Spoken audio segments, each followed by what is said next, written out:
New York City, January 31st, 1906. East 20s, Manhattan. A boy is born to Irish immigrants in the Gashouse District. His name is Edward J. McGrath. The neighborhood reeks of coal gas and poverty. Tenements line the streets. Factory smoke fills the air. Most boys here end up in street gangs or juvenile detention. McGrath does not. He serves as an altar boy at St. Stephen's Church. He sings in the choir. His grades are good. He leaves school after 10th grade to work as an office clerk. The salary is not enough. He wants luxury. He wants power. He begins associating with criminals. McGrath is 21 years old. He breaks into an ice cream shop. Police arrest him. He receives a warning. No jail time. He does not stop. He starts working for Joey Rao, a bootlegger in East Harlem. McGrath is different from other gangsters. He can talk to anyone. He dresses well. He could pass for a legitimate businessman. But his crew includes men with names like Squint Sheridan and Ding Dong Bell. McGrath is arrested for burglary. The judge sentences him to 5 years in Sing Sing prison. Inside, McGrath meets two men, John Cockeye Dunn and John Red McCrossan. Dunn has a wandering eye that gives him his nickname. McCrossan is a thief and a killer. The three men form a partnership. They plan to take over the loading racket on Manhattan's West Side waterfront when they get out. The waterfront runs from Houston Street to 110th Street. It is the heart of East Coast shipping. Ships arrive from all over the world. Longshoremen load and unload cargo. The work is brutal. The money is enormous. Control of the docks means control of millions. McGrath walks out of Sing Sing. He has a plan. He reunites with Dunn and McCrossan. The three men move to seize control of the West Side loading racket. The system works like this. Boss loaders control gangs that load and unload trucks at the piers. The boss loaders decide who works and who does not. They skim money from every load. They extort trucking companies. They steal cargo. McGrath and his partners want all of it. But first, they have a problem. John Red McCrossan is skimming profits for himself. One night, the three men go drinking together. McCrossan thinks everything is fine. McGrath and Dunn think otherwise. They take McCrossan for a drive. 2 bullets enter his skull. His body is found later. The partnership becomes a duo. McGrath and Dunn now control several piers. They place their associates as boss loaders. The longshoremen have no choice. Work for McGrath or do not work at all. Refuse and you might disappear. The gang operates on a simple rule.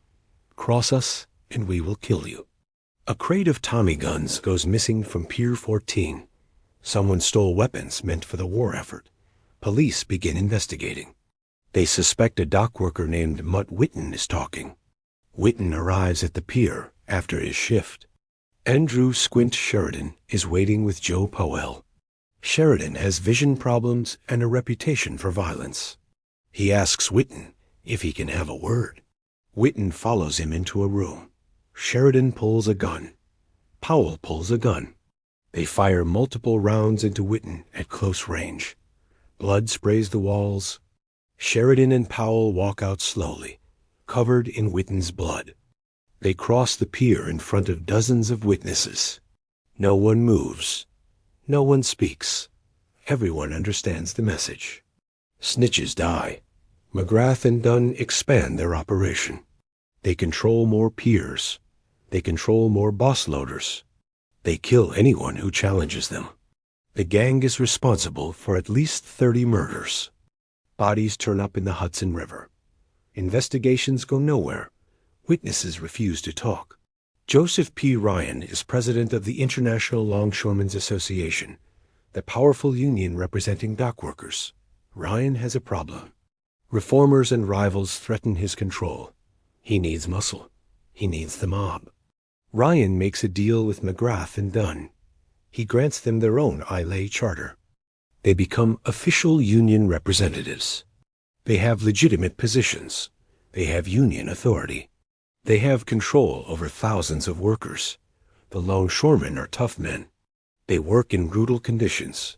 They fight for every job. But McGrath and Dunn are tougher. They use strong-arm tactics. They use firearms. They use fear. Workers who complain get beaten. Workers who organize get killed. The union belongs to the gangsters now. McGrath operates from the shadows. He is the strategist. He is the businessman. He makes connections with Italian mafia families. He negotiates deals. He launders money. He lives well. Dunn handles enforcement. He handles violence. He handles the dirty work. The West Side docks generate massive profits. Cargo theft alone brings in enormous sums. Extortion from trucking companies adds more. Union dues provide steady income. Gambling and loan sharking on the piers create additional revenue. McGrath becomes wealthy. He buys expensive clothes. He eats at fine restaurants. He moves in circles far above his gashouse district origins. World War II begins. The waterfront becomes even more profitable. Military cargo flows through the piers. Security is tight, but corruption is tighter. McGrath and Dunn have their hands in everything. The war ends in 1945. Veterans return home. Many are dock workers. They see the corruption. They see the gangsters. They see union representatives who never worked a day on the docks. They want change. Some speak out. Some organize. Some demand honest union elections. One man speaks louder than the rest. His name is Anthony Hintz. Anthony Hintz is a hiring stevedore at Pier 51 on Jane Street in Greenwich Village. He controls hiring for his pier. He is tough. He is respected. He is not afraid of McGrath or Dunn. Hintz challenges the gang's control. He refuses to hand over his pier. He refuses to pay tribute. He speaks to other longshoremen about standing up to the mob. Word reaches Dunn. John Cockeye Dunn decides Hintz must die. Andrew Squint Sheridan begins stalking Hintz. Sheridan has killed before. He will kill again. He watches Hintz's routine. He learns his schedule. He plans the hit. January 8th, 1947. 7:40 a.m., Grove Street, Greenwich Village. Hintz kisses his wife goodbye at their apartment door. He walks down the hallway toward the stairs. 3 men are waiting in the vestibule. John Cockeye Dunn, Andrew Squint Sheridan, and Daniel Gentile. Hintz sees them. He turns to run. 6 shots echo through the hallway. Bullets strike Hintz in the chest, abdomen, and back. He collapses. Blood pools on the floor. The 3 men walk out calmly. They disappear into the morning traffic. Hintz is still alive. Neighbors call an ambulance. Hintz is rushed to St. Vincent's Hospital. He survives surgery. Police arrive at his bedside. Hintz is dying, but he can talk. January 11th, 1947. Hintz makes 2 deathbed statements to police. He identifies his attackers. He points to John Cockeye Dunn. He names Andrew Sheridan. He describes what happened. Hintz dies from his wounds. Police arrest Dunn, Sheridan, and Gentile. The trial begins in December 1947. The prosecution presents Hintz's deathbed statements. Witnesses testify. The defense claims mistaken identity. The jury does not believe them. December 30th, 1947. The jury returns a verdict. Guilty of first-degree murder. All 3 defendants. Judge George L. Donnellan sentences them to death in the electric chair. The defense appeals. The case goes to higher courts. Months pass. The 3 men sit in the death house at Sing Sing Prison, the same prison where McGrath learned the rackets, the same prison where Dunn and McGrath first met. Appeals are denied. The execution date is set. July 7th, 1949. Sing Sing Prison, Ossining, New York. John Cockeye Dunn is strapped into the electric chair. Current flows through his body. He is pronounced dead. Andrew Squint Sheridan follows minutes later. Same chair. Same result. Daniel Gentile receives a last-minute reprieve. His sentence is later commuted. Eddie McGrath is in Florida when his brother-in-law dies. The execution devastates his operation. Dunn was his enforcer. Dunn was his partner. Dunn kept the Longshoremen in line. Now Dunn is dead. McGrath does not return to New York. He operates the Waterfront racket remotely, from a luxury apartment in Miami. He maintains connections with the Italian mafia. When the mafia needs to deal with the Irish mob, they contact McGrath. He is still the boss. But the Waterfront is changing. The Hintz murder brought unwanted attention. Newspapers publish investigations into waterfront corruption. The public is outraged. Politicians demand action. Federal and state governments launch investigations into the ILA and the loading rackets. The American Federation of Labor expels the ELA for corruption and racketeering. Joseph P. Ryan, the ELA president who gave McGrath and Dunn their union charter, is forced out. Investigations reveal decades of mob control, stolen union funds, and rigged elections. New laws are passed. The Waterfront Commission of New York Harbor is created to regulate hiring and eliminate mob influence. The shape-up system, where workers gather each morning hoping for jobs, is reformed. Background checks are required. Known criminals are barred from the docks. McGrath's power erodes. Federal investigators track his movements. They question his associates. They freeze assets. They build cases. But McGrath is careful. He avoids direct involvement. He uses intermediaries. He keeps his hands clean. The shipping industry itself changes. Containerization arrives in the late 1950s and early 1960s.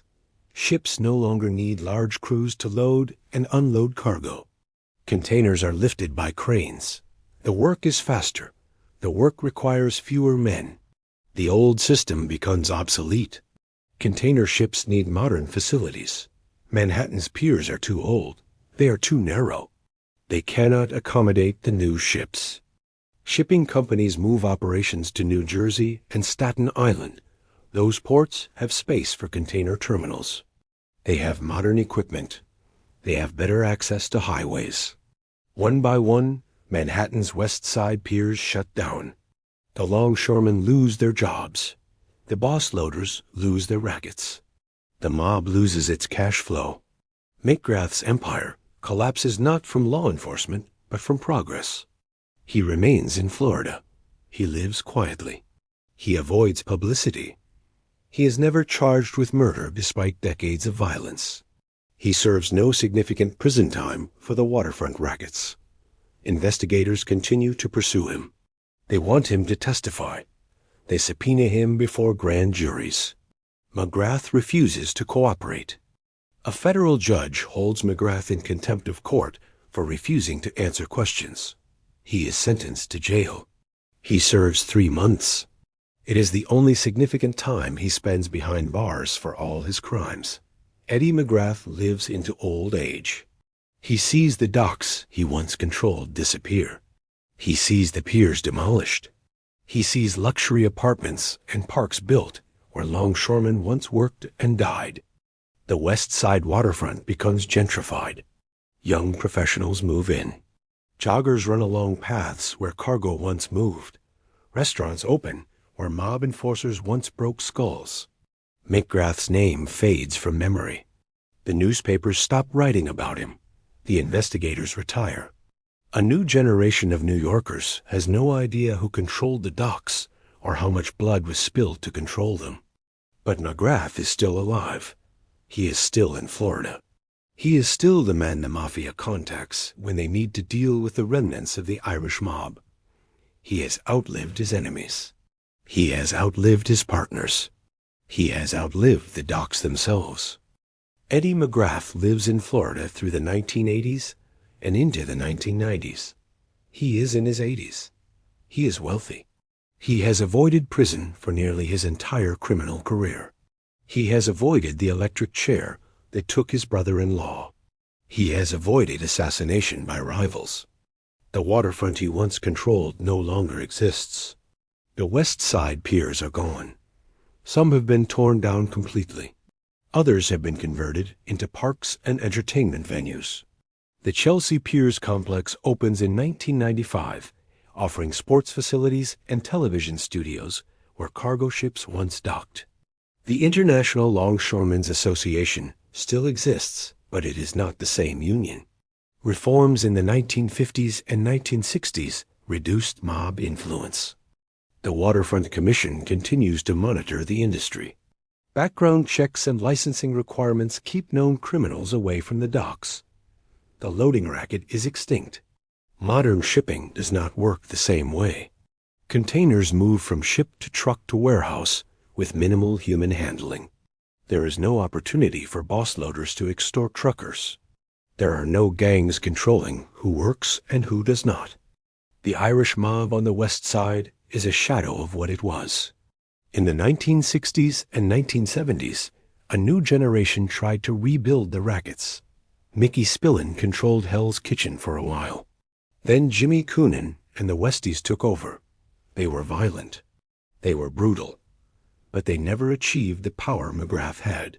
The Mafia eventually absorbed most of their operations. McGrath remains the elder statesman. When disputes arise between Irish and Italian gangsters, his name still carries weight. When old scores need to be settled, people remember who he was, but he is retired. He does not involve himself in day-to-day operations. He lives quietly. Federal investigators never stop watching him. They believe he knows where bodies are buried. They believe he can connect decades of unsolved murders to specific killers. They believe his testimony could put away aging mobsters. They subpoena him repeatedly. He refuses to talk. He invokes his Fifth Amendment rights. He claims he remembers nothing. He claims he knows nothing. He claims he was just a union representative. The investigators know better. They have witness statements. They have surveillance records. They have financial documents. But they cannot prove murders from the 1930s and 1940s. Too much time has passed. Witnesses are dead. Evidence is lost. The statute of limitations has expired on everything except murder, and murder is hard to prove without bodies or testimony. McGrath remains untouchable. His contemporaries are not so lucky. The men who worked for him are dead or in prison. The boss loaders are gone. The enforcers are gone. The corrupt union officials are gone. McGrath alone survives. He is an anomaly in the world of organized crime. Most mob bosses die young. They are killed by rivals. They are killed by their own men. They are killed by law enforcement in shootouts. Or they go to prison for life. McGrath does neither. He retires. He collects Social Security. He lives in a nice apartment. He sees doctors for age-related ailments. He is a senior citizen. The dock workers who survived his reign remember him differently. They remember the fear. They remember men who disappeared for speaking out. They remember boss loaders who demanded bribes just to get a day's work. They remember union meetings where armed men stood in the back to ensure nobody voted the wrong way. Some of those dock workers are still alive in the 1990s. They are old now. They have grandchildren. They tell stories about the waterfront in the old days. They talk about the mob. They mention names like Dunn and Sheridan. Sometimes they mention McGrath, though not as often. McGrath was always in the background. He was the brain. He was the businessman. He let others do the killing. Historians begin researching the waterfront's history. They interview surviving longshoremen. They review newspaper archives. They file Freedom of Information requests for FBI and police files. They piece together the story of how the Irish mob controlled the docks for decades. McGrath's name appears in these histories, but he is not the most famous figure. That distinction goes to men like John Cockeye Dunn, who died in the electric chair, or to reformers like Father John Corridon, a Jesuit priest who fought against mob control and inspired the film On the Waterfront. The 1954 film On the Waterfront, starring Marlon Brando, is based on the corruption McGrath helped create. The movie depicts a longshoreman who testifies against the mob despite threats and violence. It wins 8 Academy Awards. It becomes a cultural touchstone, but McGrath is never named in the film. His story is too complex. His crimes are too extensive. The filmmakers focus on one corrupt union and one brave witness. That is enough to tell the story. McGrath watches the world change around him. The Cold War ends. The Soviet Union collapses. Computers transform business. The Internet emerges. New York City cleans up Times Square. Crime rates drop. The mafia's power declines. Federal prosecutions using RICO statutes devastate organized crime families. None of it touches McGrath. He is too old. He is too retired. He is too far away. Circa 1994. Miami, Florida. Eddie McGrath dies of natural causes. He is 88 years old. No exact date is recorded in major newspapers. No obituary appears in the New York Times. He dies quietly, like a civilian. He served a total of 5 years in Sing Sing for burglary in 1930. He served 3 months for contempt of court in 1980. That is his entire time behind bars. For all the murders, all the extortion, all the corruption, all the terror on the docks, Eddie McGrath spent less than 6 years in prison. He was never convicted of murder. He was never convicted of racketeering. He was never convicted of any crime related to his decades of controlling the West Side waterfront. His death goes mostly unnoticed. A few organized crime researchers note it. A few retired investigators mark it in their files. The men who feared him are mostly dead. The men who worked for him are mostly dead. The docks where he built his empire are mostly gone. The waterfront continued without him. Ships still arrive in New York Harbor, but they dock in New Jersey. Containers are unloaded by cranes operated by union workers with clean backgrounds and fair wages. The loading racket is a memory. The shape-up system is history. The mob's control is broken. Eddie McGrath built an empire on blood and fear. He ruled the docks for decades. He died a free man in his bed. The city washed away the blood long ago. But the waterfront would never be the same again.